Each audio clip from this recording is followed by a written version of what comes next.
Centro de Investigación en Ingeniería y Ciencias Aplicadas.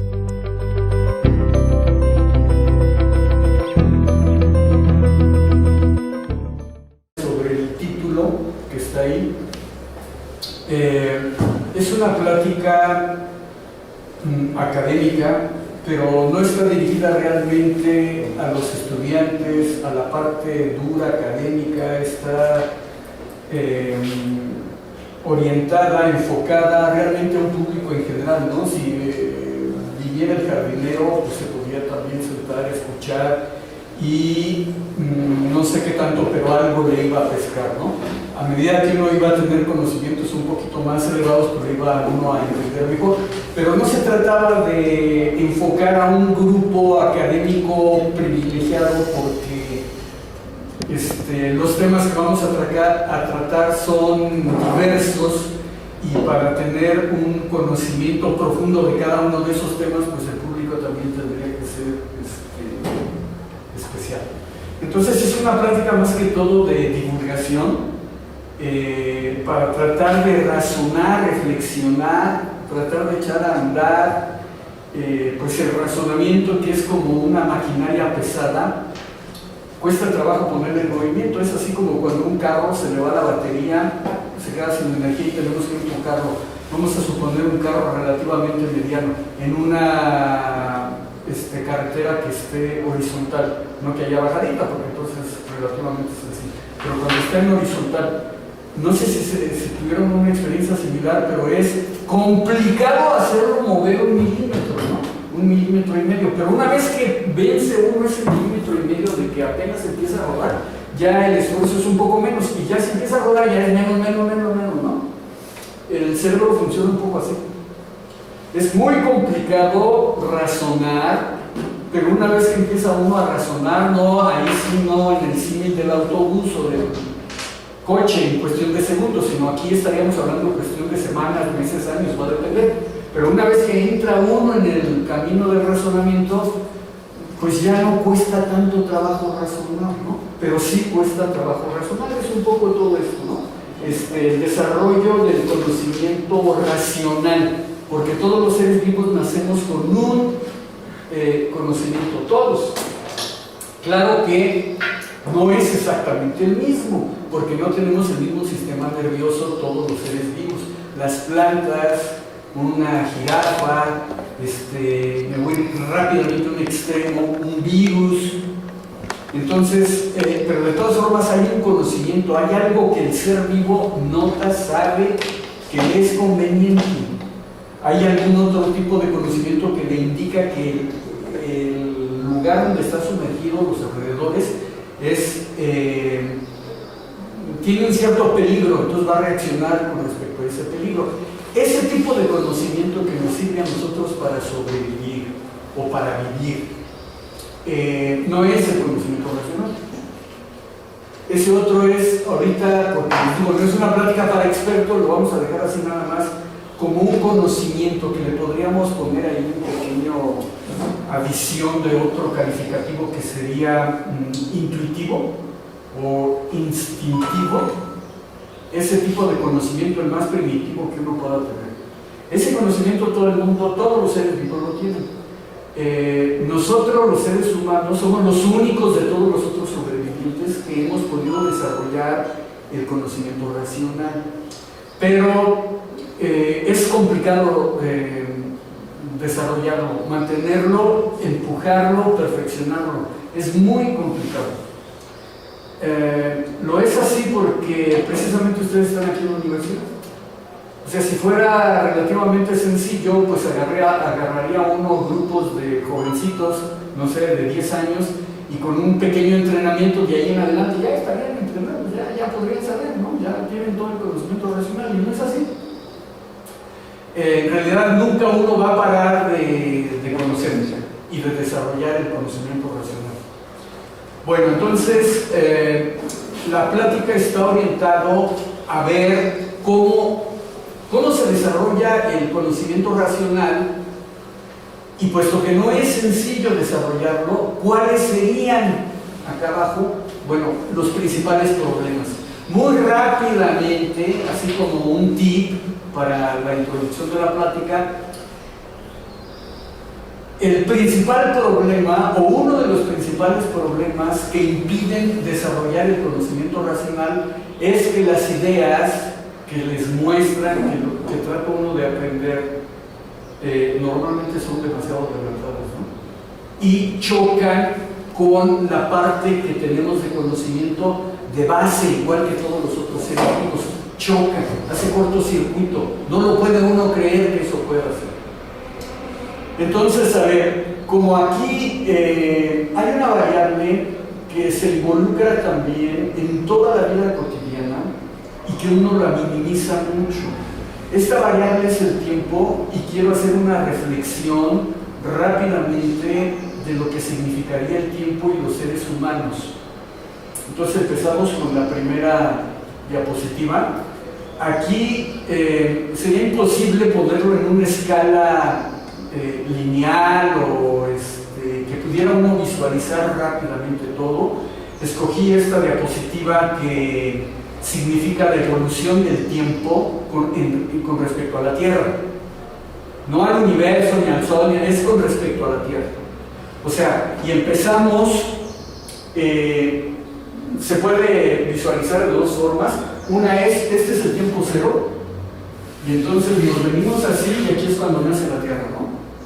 O también podemos visualizar, ya nació la Tierra y empieza a evolucionar, ¿no? Nada más que los números que están aquí marcados, algunos vienen de aquí es el tiempo cero y venimos para atrás. Bueno, pero entonces tendríamos que centrarnos. Aquí está la Tierra, aquí inicia, ahí le puse arriba, son datos obviamente aproximados. La Tierra tiene una edad de 4.600 millones de años. Ya para empezar, es muy difícil que ustedes puedan captar, no nomás ustedes, o sea, que los seres humanos comunes y corrientes puedan captar cuánto tiempo es eso. Entonces uno ve 4.600 millones de años. Ah, pues es mucho. Sí, parece mucho, ¿no? Esos 4.600 millones de años, digamos, comparados con el Sol lleva como unos 5.500, 6.000 millones de años, o sea, obviamente es más tiempo que la Tierra. El universo, ya para ir a otra parte, son como unos 14.000 millones de años. 14.000 millones de años lo podría uno poner en potencias, 10 a la 18, pero segundos.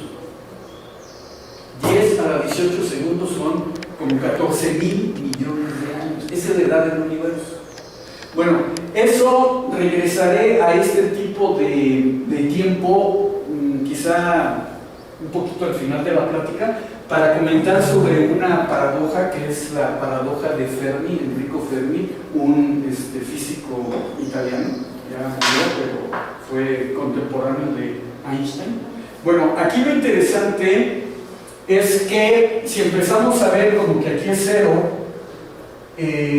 bueno, aquí llevamos, no alcanzo a ver ahí, puedo ver acá, es que los números no están muy claritos, ahí dice 4.000, pero empezando del cero, ahí serían más o menos como 600 millones de años, porque vamos al revés, ¿sí se ve? Ahí son 600 millones de años. Más o menos por aquí serían 1.200 millones de años, de aquí cuando empieza la Tierra, aquí 1.200. Bueno, los primeros 1.200, ahí están, 1.200 millones de años, no había vida en la Tierra. Era así como Venus, como Mercurio, no había vida. Y aquí lo interesante que uno no lo reflexiona es que hay algún momento, obviamente no es un segundo, no es nada, son momentos que estoy refiriéndome que pueden ser decenas o centenas de años, siglos quizá, pero en esta escala es un momento. Hay un momento en que empieza la vida, o sea, después de 1.200 años empieza la vida, y esta es la escala aquí. La situación es, ¿cómo empieza la vida?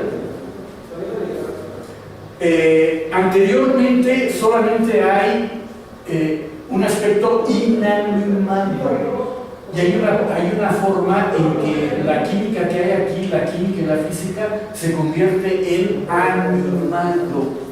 Obviamente no es de esperar que aquí sale un ser pensante, pero hay algo que considera uno está vivo, y entonces que uno cree, pues es muy sencillo. No es sencillo saber qué cosa está vivo. Por ejemplo, se ve, hay vida en Marte, como no vemos marcianos así, platillos voladores, y ya no cree uno, no, pues no hay vida, o en algún otro planeta aquí del sistema solar, y lo mismo puede ocurrir en otro planeta de otro sistema solar. La vida no necesariamente es exactamente igual que nosotros, inteligente. Puede haber una vida como la que surgió aquí al inicio. Entonces, esa vida, pueden llegar los astronautas a un planeta, observar, toparse con la vida y regresar y decir, no hay vida en el planeta, pero sí hay vida. Igual que si hubieran visitado al planeta hace 1200 millones de años aquí, alguien que hubiera llegado podría haber regresado y decir, no había vida en la Tierra, pero sí había, ya había vida en la Tierra.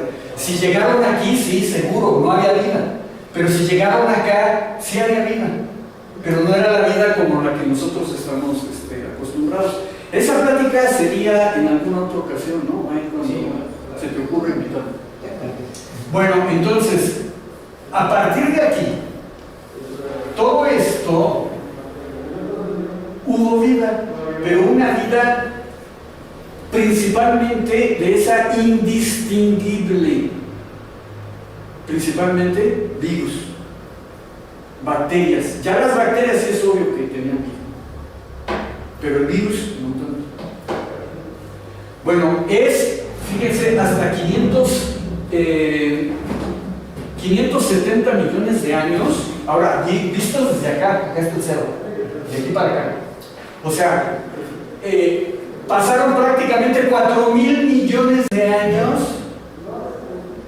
en los que no había vida organizada pluricelular. Casi 4.000 millones de años. A partir de ahí empieza ya la vida relativamente compleja. Y ahí van. Entonces, los mamíferos aparecen más o menos como por aquí. Y después de ahí, bueno, nosotros, el ser humano, aquí hay una línea, la evidencia que hay es que el ser humano como nosotros, no aparece tampoco así de la noche a la mañana, o sea, hay una evolución. Pero anteriormente, digamos, en un tiempo, aquí dice 2 millones, en un tiempo que sea 1 millón de años, los restos de los restos de homos que se han encontrado no son seres humanos, o sea, son los anteriores a los seres humanos. Un ser humano así como nosotros, que cumple las características de un ser humano, los datos científicos que se tienen son como hace 100.000 años. No quiere decir que ahí empezaron los seres humanos. Lo único que quiere decir es que las evidencias que existen tienen ese tiempo. Si encuentran una evidencia de 200.000 años, pues entonces se recorre la afirmación, ¿no? Y en vez de decir que tiene 100.000 años, decimos que tiene 200.000.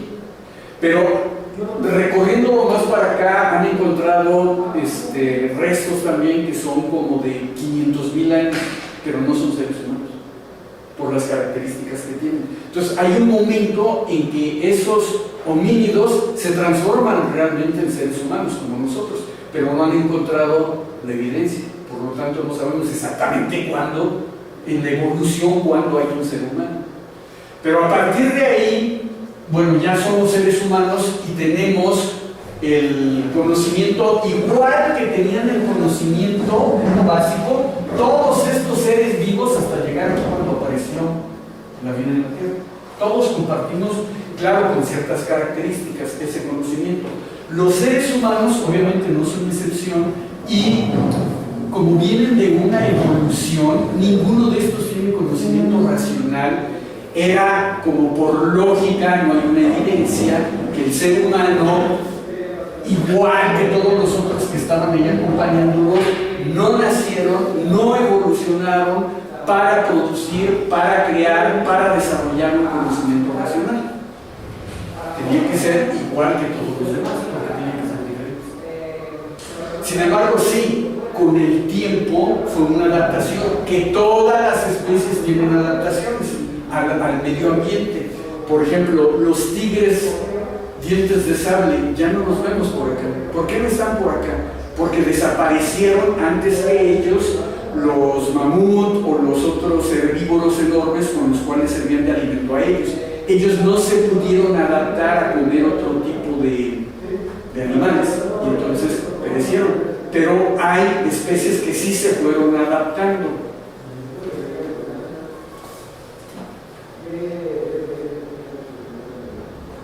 Bueno, yo aquí había puesto los seres humanos aparecen hace más o menos 150.000 años.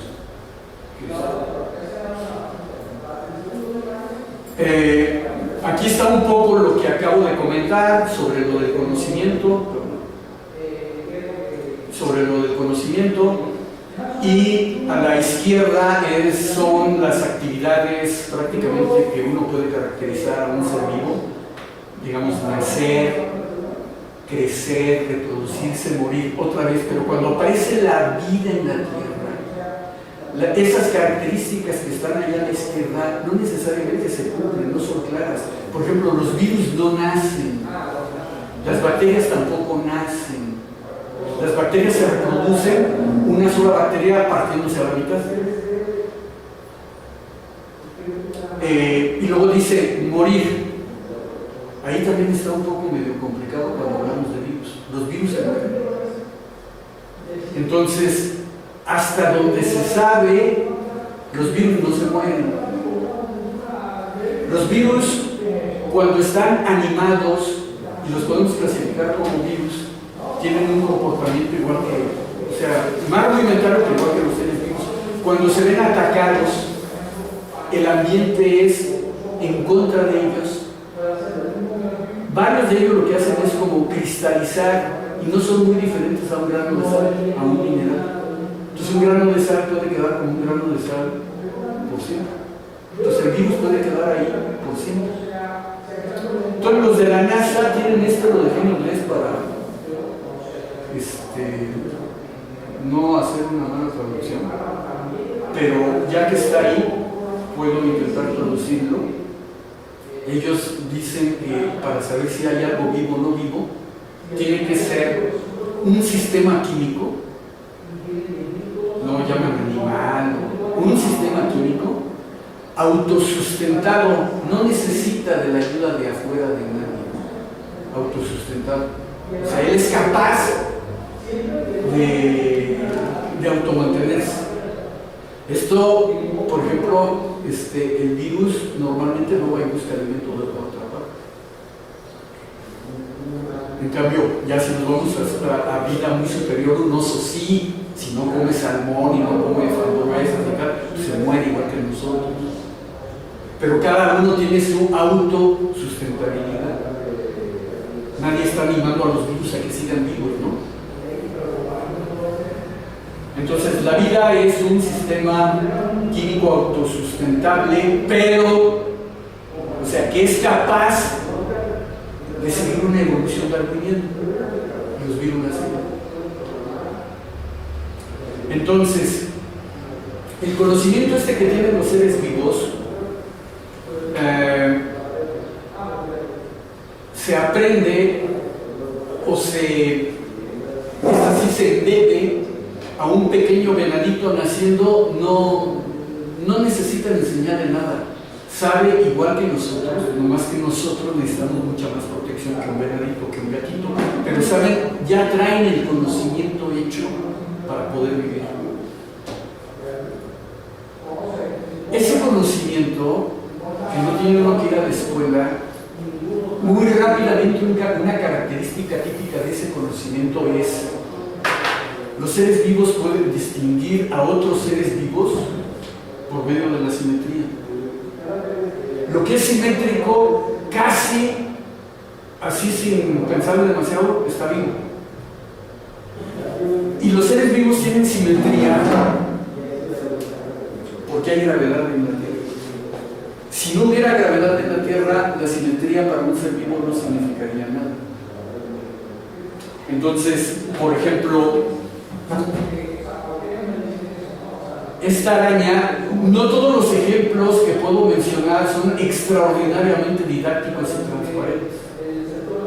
O sea, explicar alguna cosa para que se entendiera bien, se tendría que hacer un doctorado y seguir comunicando sobre alguna pregunta que se haga que no quede sumamente clara.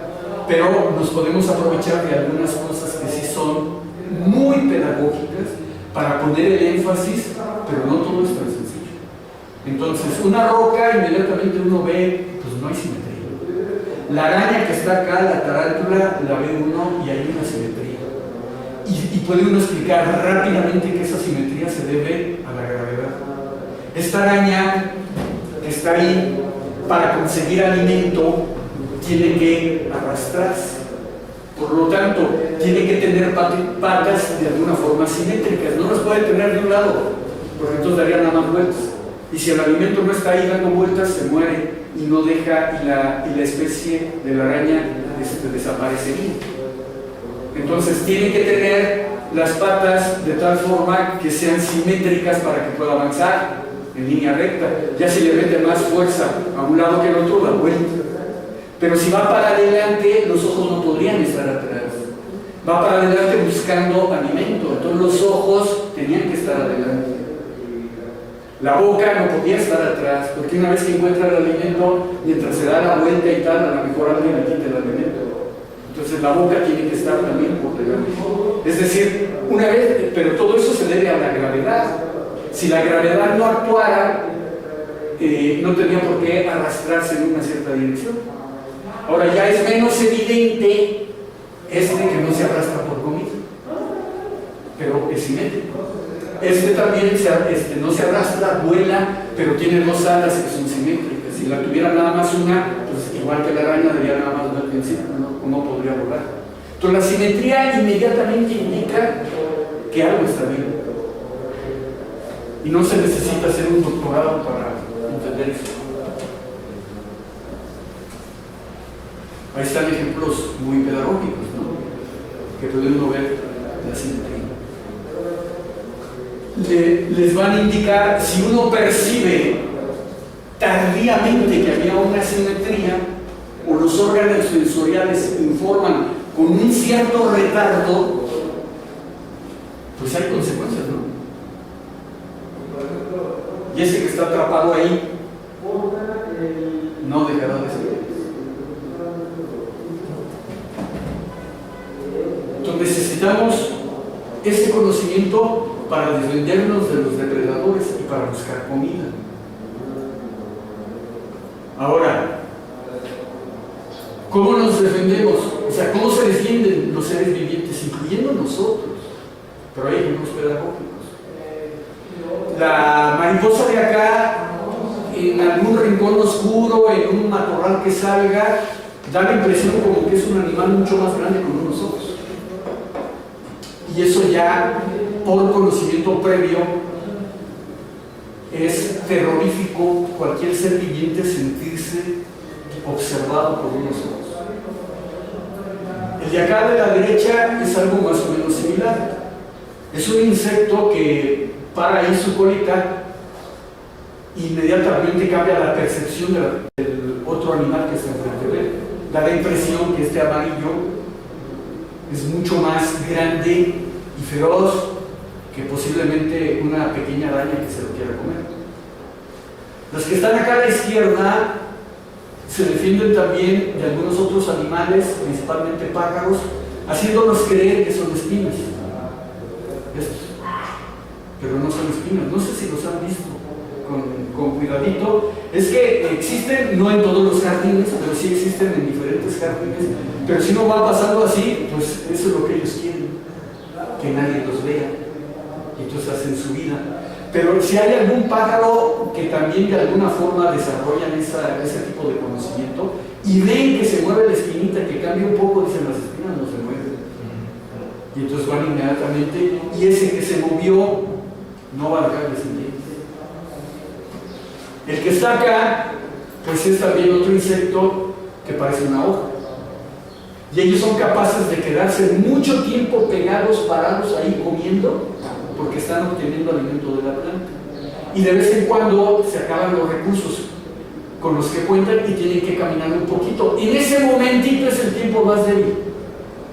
Si pasa un pájaro o una pequeña serpiente, una araña, se da cuenta que el aire no podría mover la hoja en esa dirección y entonces se estraga. En inglés, creo que no alcanza a salir bien en inglés tienen una frase: any animal that can perceive can be desired. Todo lo que uno puede percibir, se puede uno, en español no hace rima, pero cada que percibe uno se decepciona, se puede uno decepcionar. Cuando uno percibe se puede uno decepcionar. Y eso es lo que impide desarrollar el conocimiento racional. Entonces, brevemente, el conocimiento de los seres vivos se basa principalmente en los órganos sensoriales para hacer dos principales actividades. No es una práctica extremadamente profunda y, como les decía, especializada. Entonces estoy resumiendo muy rápidamente porque es de divulgación. El conocimiento es distinguir rápidamente, no nos podemos tardar mucho como seres vivos, distinguir rápidamente la simetría, que en general significa es un ser vivo. Es un ser vivo y todo lo que tienen que imaginarse inmediatamente es: ¿me lo puedo comer o me puede comer? Pero es un ser vivo. Si me puede comer, me tengo que defender y tendría que aparentar algo de lo que yo no soy. Por ejemplo, entre la hojita esa, pues me quedo quieto, ya nomás me quedo rezando, ojalá piense que sigo siendo hoja, y como si parezco hoja, pues ya no me traigo a nadie. Eso también, obviamente, si se defiende uno de esa forma, puede uno encontrar pareja más tarde y dejar de ser mujer. Bueno, el ser humano no era una excepción. En la espiral esa del tiempo nos estamos situando acá en 60 millones de años, que para la edad de la Tierra eso es ayer. 60 millones de años ya no es nada. Bueno, hace 60 millones de años los primeros prosimios aparecen. De ahí venimos. Pero los prosimios, obviamente, acá vienen de una más atrás. Si le continuamos viendo, pues somos parientes del primer ser vivo, el virus primero que apareció en la Tierra. De ahí venimos, porque no es más que una adaptación, es una ramificación. Pero bueno, ya como prosimios, lo que daría el primer como prototipo de simios hace 60 millones de años. De ahí se desprende una gran cantidad también de diversidad de especies. Siguiendo por la rama derecha, vemos algunos parientes de nosotros, como el gibón, el orangután, el gorila, que muchas personas pensaban que era nuestro pariente más cercano, pero no lo es. El que es el chimpancé. Con él compartimos como el 95% del DNA. Y el ser humano, pero ya no como ser humano, como nosotros, que ese tiene 150,000 años. Véanlo con respecto al chimpancé en la escala a la izquierda. Obviamente son escalas aproximadas, se los puedo comentar. El chimpancé, donde tiene la ramificación con el ser humano, son 7 millones de años. O sea, esa ramificación, si yo la pongo acá, son más o menos como 7 millones de años. Hace 7 millones de años, los que dieron orígenes a los seres humanos nos desprendimos de los chimpancés. Hace 7 millones de años. Pero ahí viene una serie de otros homínidos. El hombre de Neandertal ya es uno de los últimos. Los seres humanos convivieron con él, incluso se mezclaron. Entonces llegamos hasta el ser humano. El ser humano obviamente trae todo el conocimiento anterior, y no es de extrañarnos que en la vida cotidiana utilicemos un conocimiento todavía, y lo vamos a seguir utilizando porque es imposible quitarlo del DNA, del conocimiento anterior. Ahí está un ejemplo. En la parte masculina se nota un poco menos, pero en la parte femenina, bueno, hay que aparentar lo que uno no es para poder conseguir pareja. y dejar descendientes. Hay ejemplos también más comunes, pero bueno, ese sería otro tema también interesante, que ahí ya creo que la va apuntando los temas que están quedando pendientes. De hecho. Bueno, hace aproximadamente 150.000 años ya existe el ser humano, pero no se distingue mucho de los otros homínidos. Hace 10.000 años, de aquí para atrás, se hicieron los primeros asentamientos humanos. Anteriormente éramos así como los orangutanes o como los chimpancés, en toda la selva. Cada quien andaba libre en manadas, pero no había un lugar donde vivir. Pero hace 10.000 años ya empezaron a haber asentamientos y empezaron los problemas. Todos los que son vecinos y tal, todos tienen problemas con los vecinos, ¿no? De alguna u otra forma, pues, todos pensamos de una forma diferente y nos comportamos de una forma. Más o menos ahí es cuando se empieza a refinar, no digo que es ahí donde inicia. Otra vez, hacer esas afirmaciones y tal nos llevarían a pláticas más profundas con conocimiento que por ahora no lo vamos a explicar, pero saltándonos como para que pudiera entender el jardinero, el taxista, nosotros, podemos decir que venía acompañado ya desde antes un cierto conocimiento extra, el conocimiento racional, pero muy primitivamente, era una capita, era un barnicito así de nada. Empieza a acelerarse de 10.000 años para acá, porque empieza a haber competencia entre nosotros también, entre los seres humanos, y entonces empieza a desarrollar ese conocimiento de una forma acelerada. De ahí empiezan en esas comunidades, en el idioma que tenían y la forma que se creían, pues, ¿quién creó el universo, no? O la Tierra. ¿Por qué hay vida? Todas las otras culturas empezaron a tener ese tipo de preguntas, ¿no? Y eso era ya desarrollar con mejores, más consciente lo que sería el desarrollo del conocimiento racional. Bueno, uno no es el primero, etcétera, pero es uno de los más sorprendentes. Conocimiento racional. Erastótenes vivió hace 200 años, antes de Jesucristo. Antes de él, obviamente ya estaba la cultura griega.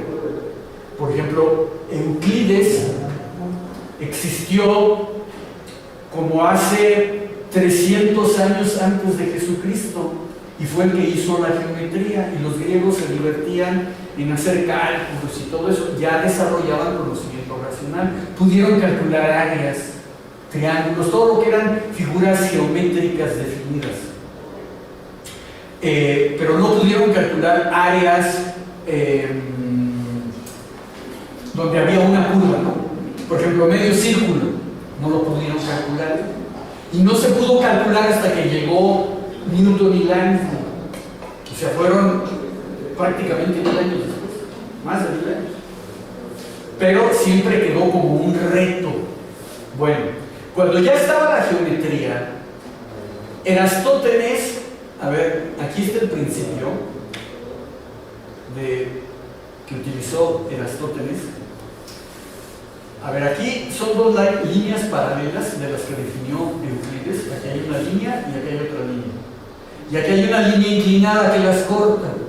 Entonces, uno de sus postulados era, de Euclides, que los ángulos internos son equivalentes. Bastaba con medir un ángulo y el otro ya ni siquiera teníamos que ir a medirlo, tenía la misma dimensión. O sea, esa herramienta geométrica, hace 200 años antes de Jesucristo, le sirvió a Erastótenes para medir la circunferencia de la Tierra. Lo que él vio es que los rayos del sol, digamos, puede ser cualquier cosa. Creo que el documento que existe es que había un pozo de agua en el cual él se daba cuenta. Ese pozo de agua estaba casi como a 1000 kilómetros del sur de Egipto. Entonces ya a 1000 kilómetros estaba, no me acuerdo cómo se llamaba la localidad, estaba mucho más cerca del Ecuador, del Cairo, que estaba prácticamente en el Mediterráneo. Entonces el Mediterráneo está lejecitos del Ecuador.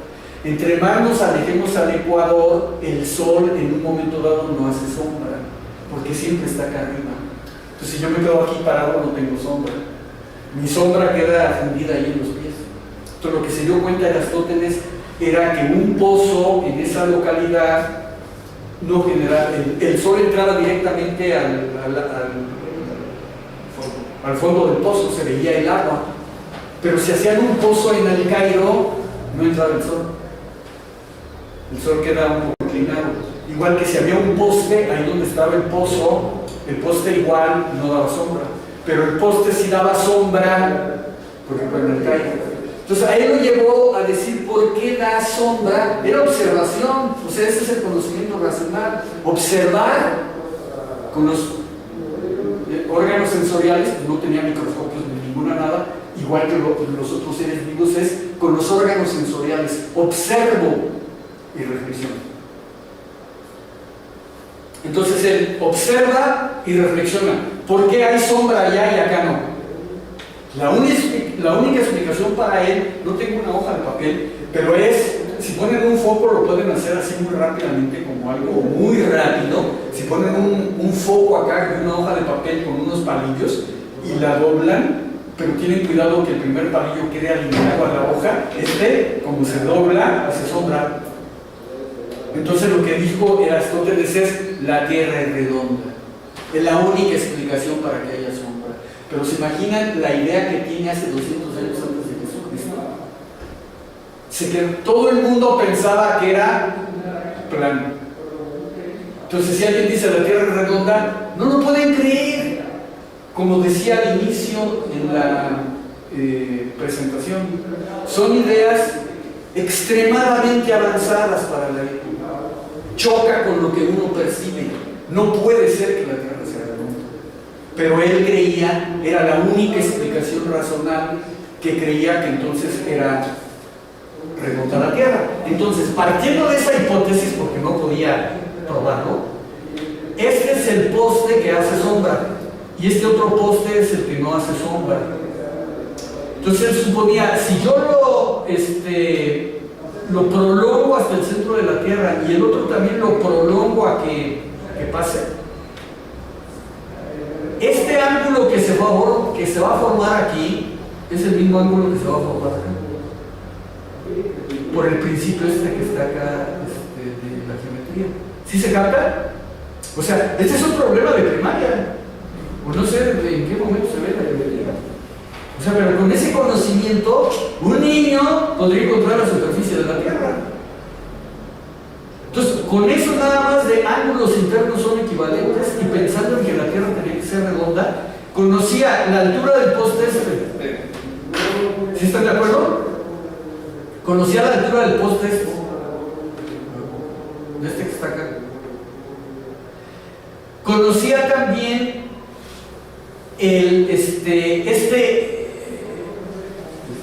esta distancia la conocía. Entonces aquí tiene lo que él conoce: seno de x, que era el ángulo. Seno de x es igual al cateto opuesto entre la hipotenusa, y él conocía eso. Hizo una división de la primaria, ¿no? Como de quinto año. Y encontró que la x tenía 7.2 grados. Por lo tanto, este ángulo que estaba acá también tenía 7.2 grados. Y como Euclides ya había dicho que la circunferencia tenía 360 grados, pues era otra multiplicación ahí de la primaria, ¿no? Dividió los 360 grados entre los 7.2 grados y le dio 50. Eran 50 tramos, 50 tramos de esta longitud de aquí. 50. Entonces él fue y midió cuánto valen esos 50 y supo que medían 800 metros. Multiplicó esos 50 por 800 y esos 50 rebanadas son las que cubrían la superficie de la Tierra. Y entonces él encontró que la superficie eran 40,000 kilómetros. Algo que era totalmente sorprendente porque haciendo ese tipo de cálculo que se puede repetir ahora, nada más que hay que viajar 800 kilómetros hacia el Ecuador, hay un pequeño error porque al ir calculando estos 50, que esta es la distancia que calculó, pues no es así recto, ¿no? Está en el montecito y tal, y luego uno haciendo algún tipo de... Pero es una medición prácticamente exacta. Y eso se hizo hace 200 años antes de Jesucristo. Y obviamente nadie entendió. Aunque lo podía transmitir y decir así a sus alumnos, no se entendía. Era algo hiper avanzado para la época. Bueno, lo que se creyó después de Aristóteles era, más bien lo que se siguió creyendo, era que la Tierra estaba en el centro del universo y que el Sol le daba vuelta y todo el mundo le daba vuelta a la Tierra.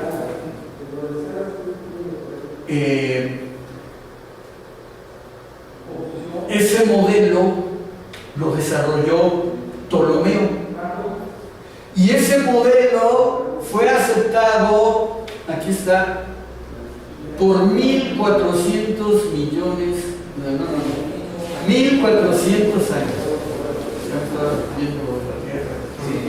1.400 años solamente, 1.400, ¿no? Que significan 14 siglos. Pues es un montón de tiempo. Nacer sumergidos en esa sociedad donde te dicen que la Tierra es el centro del universo. Después, cuando quiere uno cambiar eso, es complicadísimo. Entonces, ¿por qué duró tanto tiempo ese modelo erróneo? La respuesta es porque nosotros los seres humanos, ya éramos seres humanos tan inteligentes como ellos, pero los seres humanos, igual que los animales anteriores, o los animales contemporáneos en los que se habían muerto antes, como dinosaurios, etc., el razonamiento que tenían o el conocimiento era a través de los órganos sensoriales. Y si ustedes se levantan un día en la mañana, muy temprano, digamos a las 5 de la mañana, y observan el cielo, van a ver un destello por alguna parte. Y si se quedan un poco más, ven que el sol sale, bellísimo sale. Y poco a poco uno ve, lo percibe, que el sol va caminando. Y después se esconde. Eso es lo que me indica la vista, que es un órgano sensorial. No hay duda que está caminando hacia una trayectoria, por lo tanto, este modelo es correcto, porque mis órganos sensoriales lo captan y puedo decir, lo estoy viendo con mis propios ojos, ¿no? Como una evidencia. Pero había una frase que les dije que estaba en inglés, lo que percibe les anima. Entonces, no todo lo que percibimos, así tal cual, explica una realidad.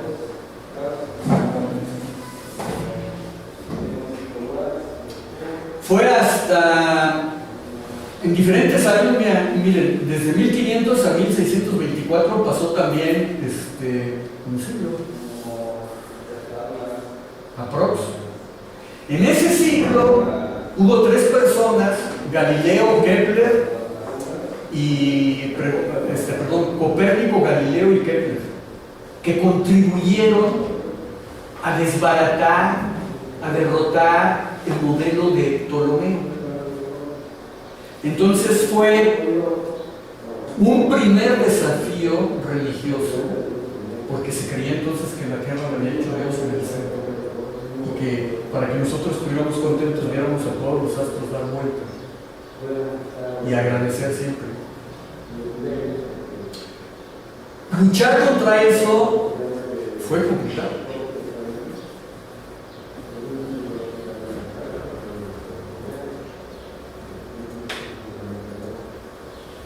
Se creía que la edad de la Tierra, que la había creado Dios, se hicieron los primeros intentos, fue en 1650 por James Ussher. Entonces la metodología de él fue agarrar la Biblia y empezar a ver quién fue el primer ser humano o el primer ser viviente acá, Adán. Y luego pues Adán tuvo hijos y luego los hijos, y entonces le fue sumando las edades aproximadamente, diciendo, bueno, la gente podría haber vivido, digamos, un promedio de 60 años, ¿no? En aquella época él también con una cierta, así, la gente más vieja, 60, 70. Kepler, por ejemplo, murió como de 70 años, que en el promedio en aquella época era como 30. Ya morir de 70 años en aquella época era Copérnico también, no sé, muy bien. Pero entonces aquí le fue sumando y llegó a calcular que Dios había creado la Tierra el 27 de octubre a las 9 de la mañana de 4004. O sea que la Tierra tenía 4004 años de vida. Ahí es cuando Dios la creó.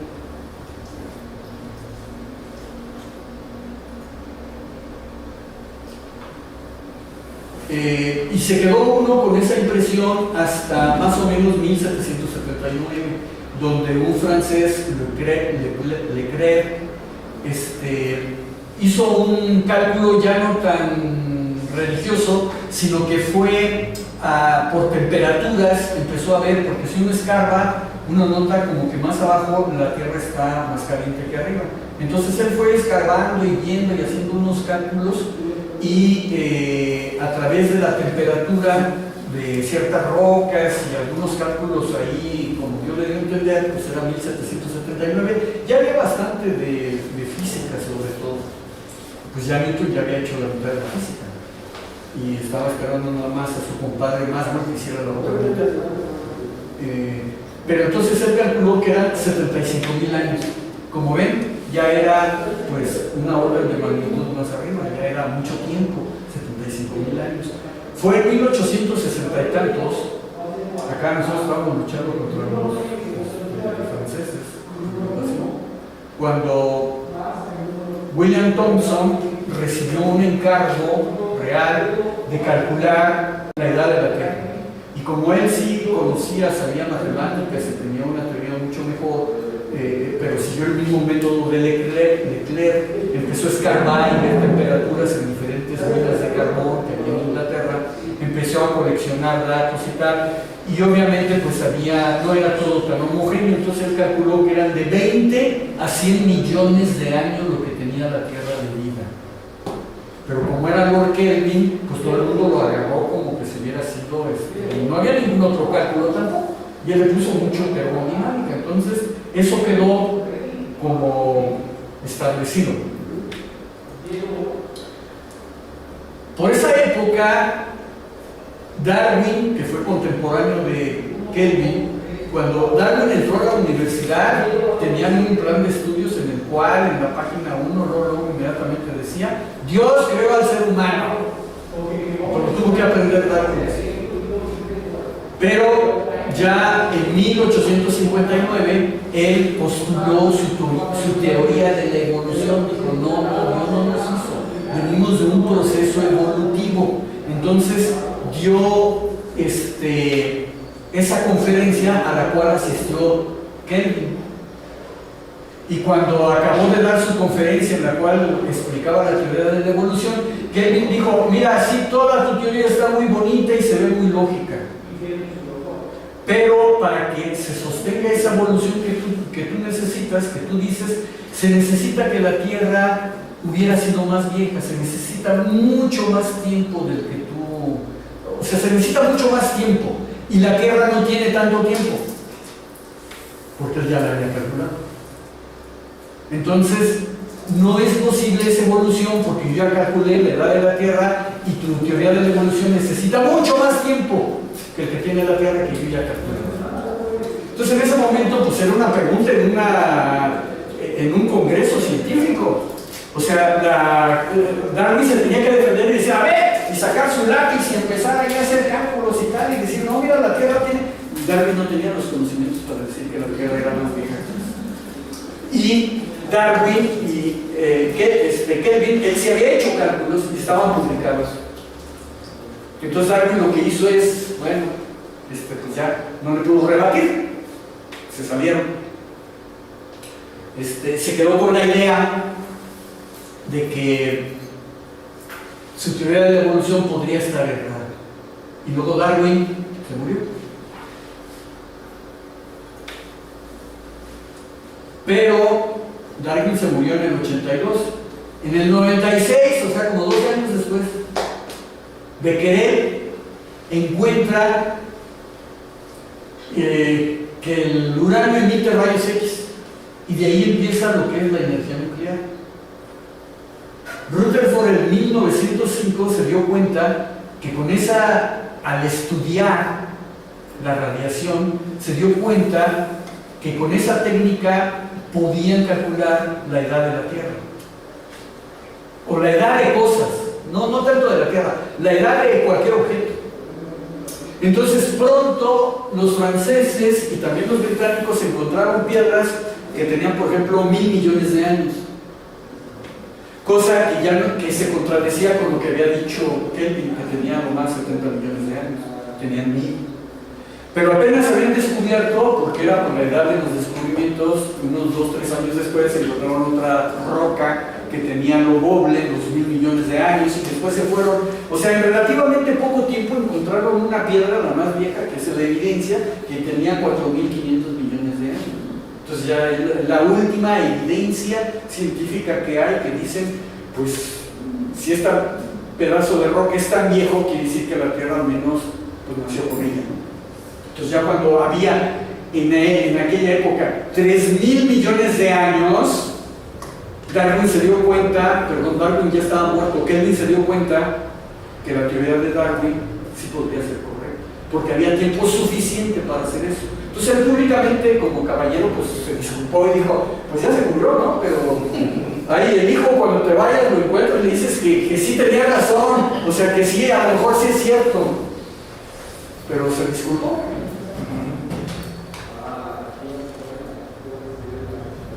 Digamos otro, pero bueno, aquí la situación antes de pasar a eso era, ¿por qué no se entendía lo de la evolución? Porque la idea estaba también extremadamente avanzada para el momento, ¿no? Otra idea muy avanzada para el momento, y fíjense que son más o menos los mismos años. No se entendía qué era el electromagnetismo. Por aquella ocasión había como 4, 5, 7 teorías del electromagnetismo. Cada una explicaba un cachito de las cosas. Pero si ya que entendí este cachito lo traía para acá ya no funcionaba, pero entonces funcionaba otra teoría. Entonces esta teoría me explicaba esto, pero cuando lo traía para acá ya no funcionaba acá, ni funcionaba por aquí. Entonces era un relajo enseñar electromagnetismo en una universidad, porque cuando muestra los fenómenos, pero tengan cuidado, porque si se sale uno de aquí para allá ya no van a funcionar las ecuaciones que les dio trabajo en encontrar, ya no son estas otras. Pero esas, ¿cómo? ¿De dónde salieron? No, pues salieron acá, pero no se pueden aplicar allá. Entonces ya, si de por sí, luego de por sí, pues no nos entendía la física, ¿no? Entonces acá, más de lo que llegó, pues es casi prácticamente a juntar todas esas teorías, ¿no? Las juntó y hizo sus ecuaciones de Maxwell. Uno de los principales aportaciones fue que él encontró con lápiz y papel, porque no hizo experimentos, encontró la velocidad de la luz, que sabía que era la velocidad de la luz porque ya para esa época ya tenía datos experimentales de la velocidad de la luz. Entonces él estaba ya seguro que era la velocidad de la luz, pero él con lápiz y papel encontró la velocidad de la luz, 300.000 kilómetros por segundo. No fue a hacer ningún experimento. Es decir, que si él ha hecho ese trabajo, la velocidad de la luz empezó a calcular como en 1600, a finales de los 1600. Bueno, si él ha calculado eso al empezar 1600, ¿se imaginan? Sin hacer ningún experimento calcular la velocidad de la luz. Bueno, él lo encontró más o menos acá, la velocidad de la luz, y él sabía que estaba correcto porque ya se conocía el dato, lo cual sorprendió a todo el mundo. Pero la primera pregunta de sus colegas físicos fue preguntarle a Maxwell, con respecto a qué mediste la velocidad. Velocidad es distancia entre tiempos. Si no te moviste, estabas ahí sentado haciendo cálculos. ¿Cómo calculaste la velocidad? ¿Con respecto a qué? ¿Qué se movió? ¿Tu hoja se fue volando? ¿Qué? ¿Cómo mediste? Bueno, Maxwell no pudo responder. Y los que preguntaron tampoco tenían la respuesta. Pero sabían que era correcto lo que había hecho Maxwell. Entonces ahí otra vez, ¿qué es lo que ocurre? Ideas, preguntas muy adelantadas para el tiempo, que impiden desarrollar el conocimiento racional. Impiden porque da miedo, da duda. ¿Haber hecho bien las cuentas? Me repasó, pues están bien todos los cálculos, pero entonces con respecto a qué sí medí la velocidad si no hice experimentos. Entonces supusieron ellos que había un éter en el espacio. Maxwell tenía una idea de cómo probar este tipo de cosas, que muy rápidamente el experimento está ahí, lo pueden googlear, se pueden divertir y está interesante. No es algo complicado, pero sí es algo laborioso. Cualquier persona de ingeniería de cualquier grado, incluso un buen estudiante de preparatoria puede hacer ese tipo de cálculos, pero lo que proponía Maxwell era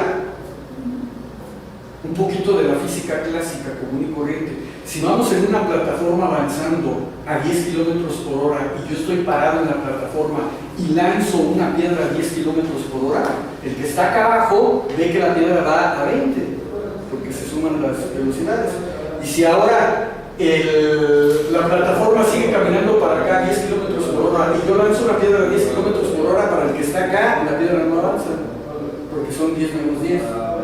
Entonces, de la misma forma, si yo voy en una plataforma y a la velocidad de la luz y lanzo también a la velocidad de la luz, será lo doble. Entonces, Maxwell planteó un experimento como un artículo, razonando y poniendo a ver si se hace se lo llevó al editor y dijo, no, eso es una tontera, no.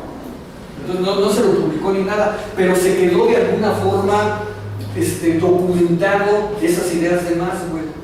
Y fue hasta mucho más tarde, fue más tarde, en 1887, que Michelson y Morley retomaron ese experimento.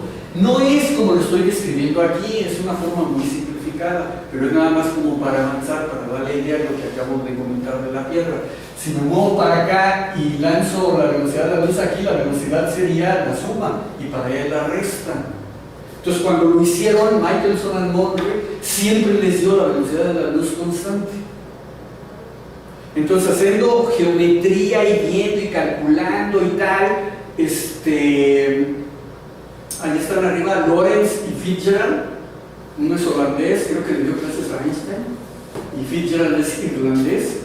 Tomaron los datos experimentales de estos, de Michelson y Morley, y la única explicación que tenían para que la velocidad de la luz fuera constante, independientemente de la velocidad en la que iban, la única explicación era que el tiempo se dilataba por la distancia, lo cual chocaba otra vez con la idea que uno tiene. ¿Ustedes creen que el tiempo se iba a dilatar? Que si alguien iba a estar en otra parte, por ejemplo alguien que esté en París, el tiempo iba a transcurrir más a prisa allá que acá. Pues es el mismo tiempo.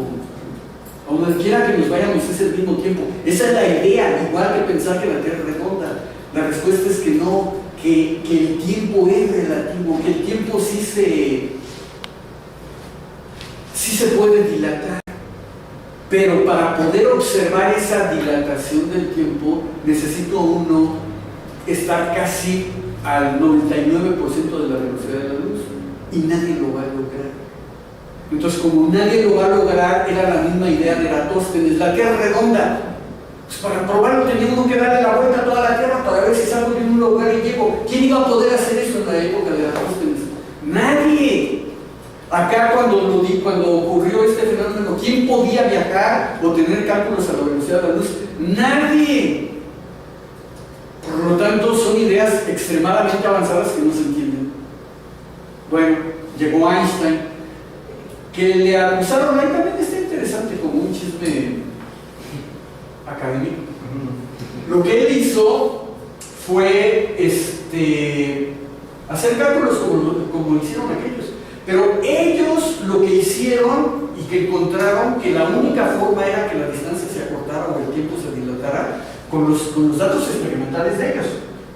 Ellos interpretaron estos datos experimentales nada más y llegaron a una conclusión de que el tiempo o la distancia o ambos se dilataban. Pero con respecto a este experimento, nada más para explicarlo. Lo que Einstein llegó es para hacerlo de una forma general, obviamente incluyendo ese experimento. Entonces le dijeron, hubo cosas así que, no, es que él se fusiló el razonamiento de ellos para... Pues el razonamiento es el razonamiento. Y él cuando sacó su teoría especial de la relatividad, él dijo que no conocía este experimento. Pero cuando se aplicó se encontraron los mismos resultados que habían obtenido Lorentz y Fitzgerald. Pero ellos lo único, su error fue enfocar únicamente a esto, y el otro lo hizo general, en el universo. Era una ley. Entonces la teoría especial de la relatividad, digamos, entre otras cosas, lo que viene a demostrar es que la velocidad de la luz es constante. Por eso, si se mide para acá es constante y si se mide para allá es constante. Por eso ellos encontraron que la velocidad de la luz era constante. No hay ninguna nada y que no hay ningún éter, ¿no? Digamos, de las principales aportaciones. Obviamente todo eso no se entendió. Ya con eso le podían haber dado el premio Nobel. ¿Por qué no se lo dieron? Obviamente, yo no estuve en esa época ni en los chinos ni en Inglaterra, pero hay cosas que están escritas. Entonces, a partir de lo que está escrito, yo tengo una impresión. Y mi impresión es que no se lo dieron por varias causas. Una, era judío. Y ya había una animadversión para los judíos. Y los que estaban como jurados del premio Nobel odiaban a los judíos. Entonces ya había algo ahí, ¿no? La segunda es que los que estaban ahí y algunos otros allegados dijeron, no hizo física, hizo, digamos así, por decirlo, álgebra. ¿Dónde están los experimentos? Eso no es física. No hay ningún dato experimental ahí. Solamente es un poquito de álgebra lógica, no dividió por cero, no le salieron marcianadas. Entonces, pues él nada más se detuvo ahí haciendo... Porque no es muy complicada la teoría de la relatividad especial. Entonces dijeron, no, pues eso es álgebra, digamos cálculo, para darle más cálculo, nada más, pero no hay ningún experimento. Entonces, judío, y que hizo nada más cálculo, pues no le dieron el premio Nobel, no entendieron que la velocidad de la luz era constante. No se podía probar.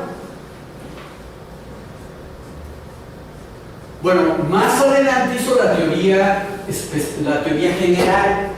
Ahí incluyó en su teoría de la relatividad, incluyó la gravedad.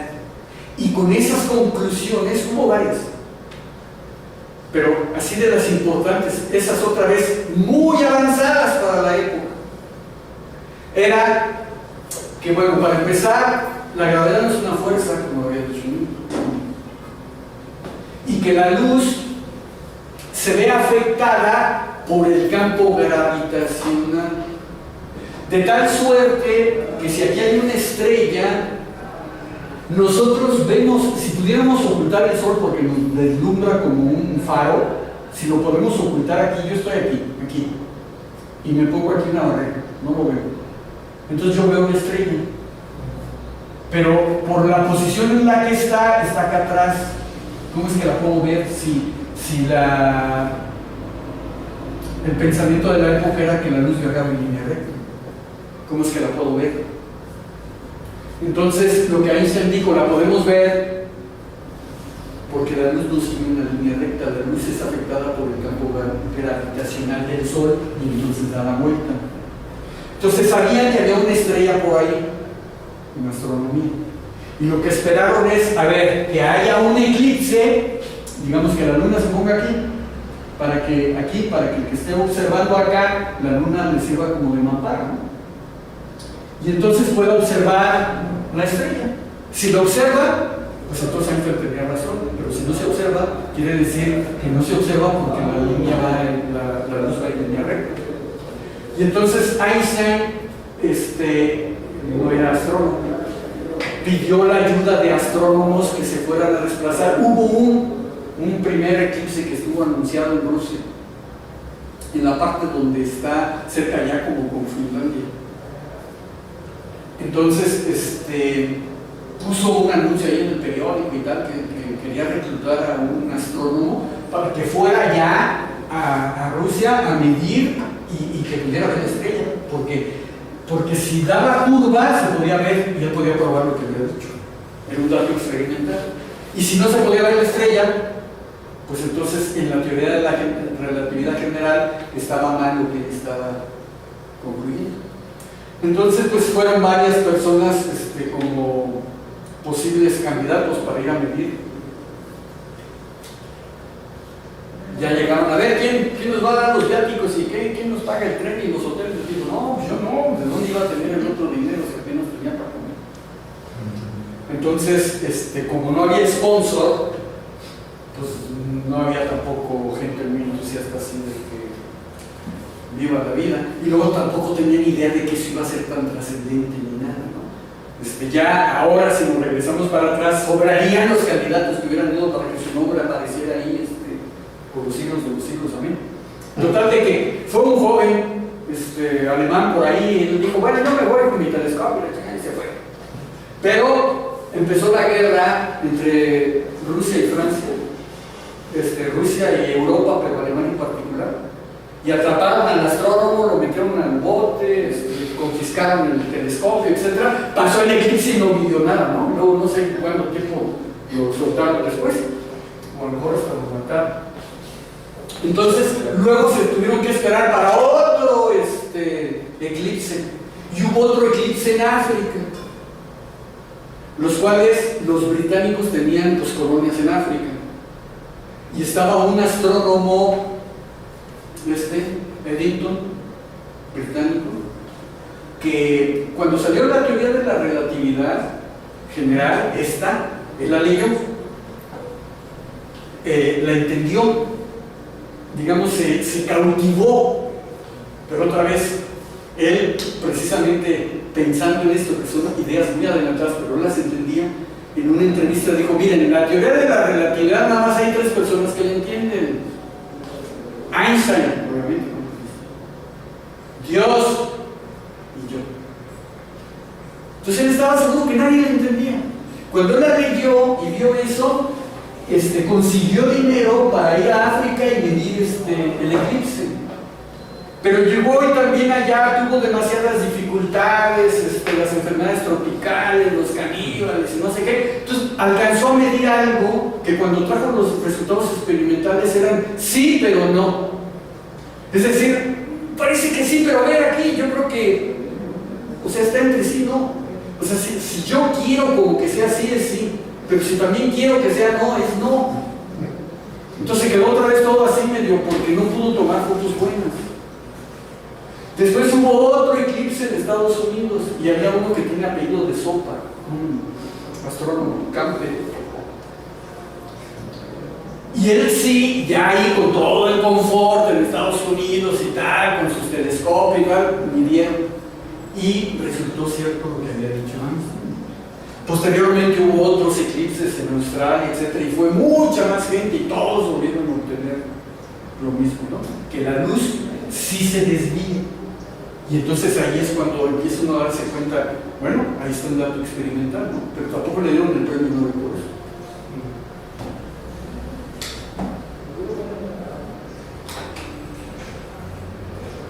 Él, en su teoría de la relatividad general, la buena, la que explica todo, encontró lápiz y papel, sin hacer experimentos, que el universo se expandía.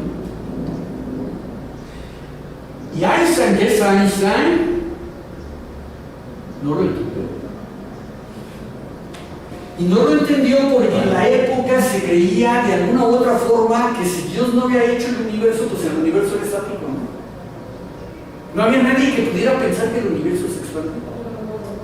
Y él lo encontró haciendo cálculos. Y dijo, no, pues es que esto no puede ser posible. Entonces le metió por ahí una constante que equilibraba y tal, y que lo mantenía, que no se expandiera. Fue hasta 1929, Hubble, con datos experimentales, vio con sus telescopios y tomó fotografías de galaxias y se dio cuenta que se estaban separando, que se estaba expandiendo el universo. Entonces cuando Einstein vio los datos experimentales, dijo,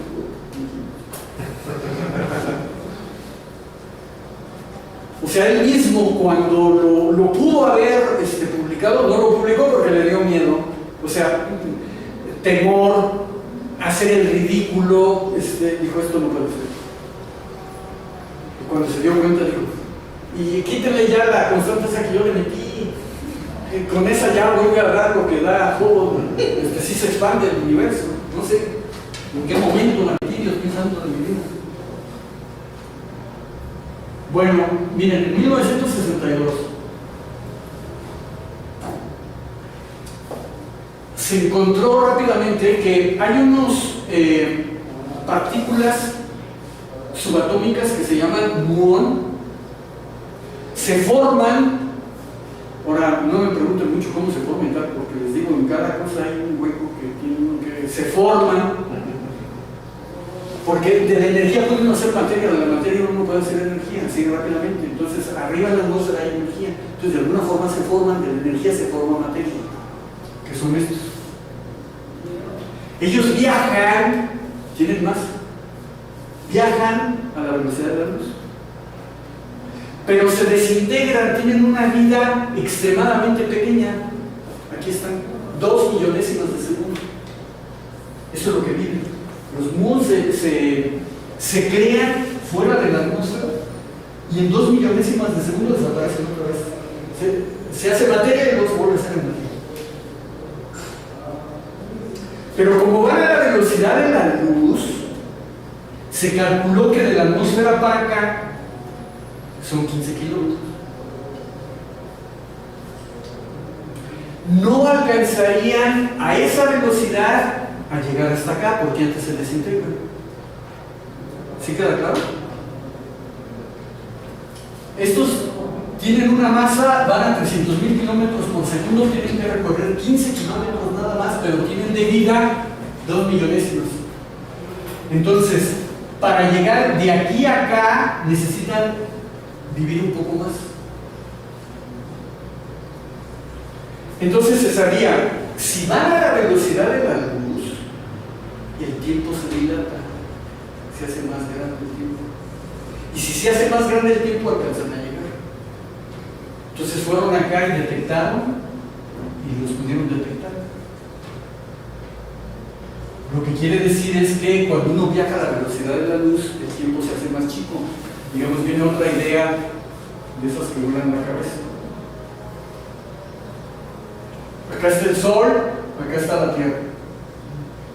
El Sol brilla y lanza fotones, y nosotros lo observamos. A la velocidad de la luz, los fotones, los rayos tardan 8 minutos en llegar a la Tierra. Entonces dicen, si el Sol se desaparece en este momento, tardaríamos 8 minutos en ver que se desapareció, porque los rayos del Sol siguen viniendo. Sin embargo, si uno va montado en un fotón, va uno a la velocidad de la luz. Y la velocidad de la luz, el tiempo no corre. Entonces el fotón, en cuanto sale del Sol, llega a la Tierra. Solamente tarda 8 minutos para nosotros porque no vamos a la velocidad de la luz. Entonces parece como que una cosa va para un lado y la otra va para otro. Ideas extraordinariamente avanzadas por el tiempo.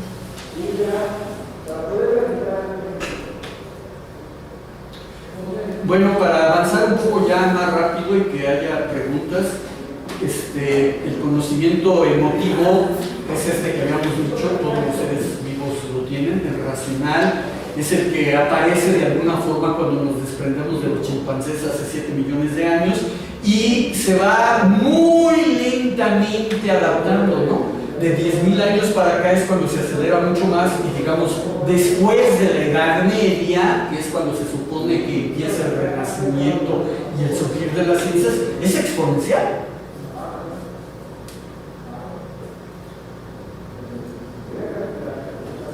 Los problemas son porque en la mente de nosotros tenemos que lo posible y lo imposible están en cosas, en situaciones geométricas completamente separados unos de otros, que es el antípodo así completo, ¿no? Posible e imposible. Es decir, no lo podría yo confundir. Algo que es posible lo entiendo rápidamente que es posible, y algo que es imposible lo entiendo. Lo ve uno como que si fuera negro y blanco.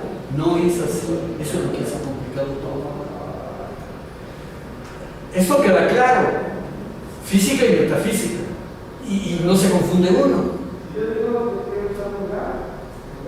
Igual que acá, astronomía y astrología, no se confunde uno. Entonces va uno diciendo, esto está perfectamente. Sé que es posible y sé que es imposible. Química y alquimia. Yo sé que si tengo un pedazo de